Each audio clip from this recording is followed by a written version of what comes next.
महर्षि दुर्वासा ऋषि के समय की बात है। देवताओं के राजा इंद्र सहित देवताओं ने शक्तियों के अभिमान के कारण महर्षि दुर्वासा ऋषि के दिए गए भेंट शिवमाला का अपमान किया, जिसके कारण महर्षि दुर्वासा ऋषि ने शाप दिया। पहला, देवताओं को जिस शक्ति का अहंकार है वो कम होने लगे, और दूसरा, देवताओं को जो अमर होने का आशीर्वाद है वो भी नहीं रहेंगे, जिससे कि देवता भी मनुष्य के समान हो जाएंगे और उसे भी मारा जा सके।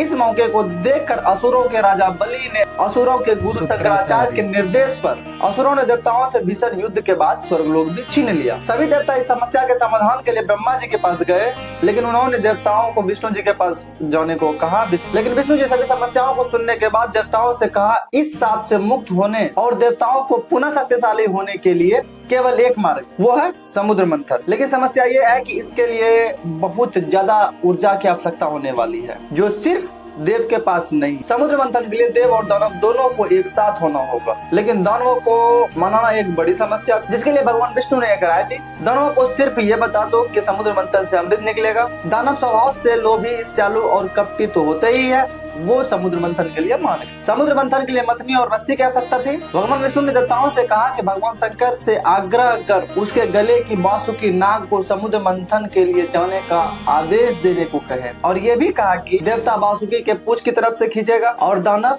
मुंह या फन की तरफ से, क्योंकि खींचने के कारण बांसुरी के मुंह से जो विष निकलेगा वो दानवों को डैमेज करेगा। मंदरांचल पर्वत, जिसे मंदारगिरी पर्वत के नाम से भी जाना जाता है, इनका उपयोग मछली के रूप में करने को कहा। समुद्र इतना गहरा था कि जैसे ही मंदरांचल पर्वत को समुद्र में डाला गया वह समुद्र में ही डूब गया, जिससे समुद्र मंथन संभव नहीं था। इस समस्या के समाधान के लिए भगवान विष्णु ने एक बड़े कछुए का रूप धारण कर पर्वत को अपने पीठ पर उठाकर समुद्र के सतह पर लेते आए, जिसके फलस्वरूप समुद्र मंथन होने लगा। माना जाता है कि समुद्र मंथन में 14 रत्न निकले। कुछ ग्रंथों में 16 रत्न भी दिए गए हैं, जिसमें सबसे पहले हलाहल विष निकला, जिसे कालकूट के नाम से भी जाना जाता है। ये विष इतनी तीव्र थी कि ये समस्त संसार, देव और दानव दोनों को नष्ट कर सकता था। इस समस्या से बचने के लिए सभी देवों और दानवों ने भगवान शंकर का आह्वान किया, और फिर इस समस्या के समाधान के लिए भगवान शंकर ने विषपान भी किया, जिसके कारण उसका पूरा शरीर नीला हो गया। हालांकि उन्होंने विष को कंठ तक ही रोक लिया, जिससे कि भगवान शंकर का नाम नीलकंठ भी पड़ा। 14 रत्नों में एक रत्न वरुणी मदिरा भी निकला, जिसे दानवों ने अपने पास रख लिया। और भी रत्न निकले, जिसे